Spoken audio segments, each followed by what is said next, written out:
আচ্ছা, তো আবার এসে গেছি।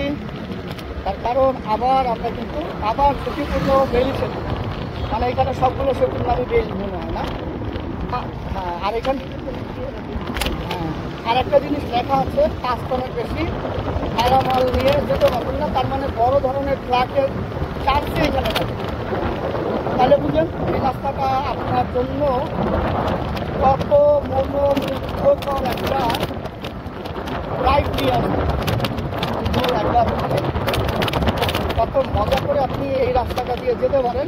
আমরা আসলে মানে ডিসিশনটা নিয়ে ভালো করছি না,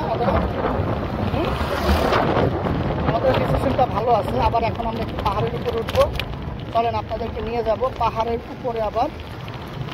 আবার সেই বেলি সেতু, মানে খন্ড খন্ড করে কতগুলো জায়গায় কি করছে না। আর আমরা বাঙ্গাল হয়ে চন্দ্র কি জন্য একটা আছে চন্দ্রঘোনা, সেইখানে যাব। তারপরে আবার ডেস্টিনেশন আমরা ঠিক করবো। এখন আবার একটু আমরা পাহাড়ে উঠবো। মানে বান্দরবনের পাহাড় আর রাঙামাটি যাওয়ার পাহাড়, মানে সেম, মানে দৃশ্যটা সেম। আর রাস্তা কিন্তু ভালো পরিমাণের আঁকা আছে এই জায়গাতে। হ্যাঁ, আড়াইটা বান্দরবনের থেকে বেশি না, তবে রাস্তাগুলোর কর্নারিং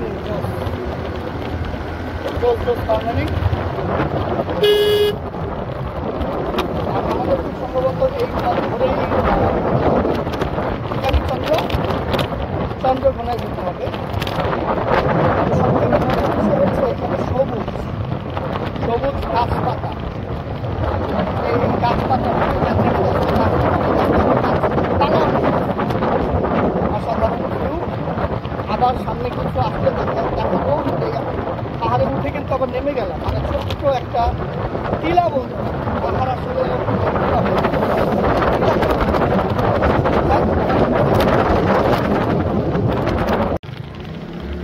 আচ্ছা, তো আবার এসে গেছি।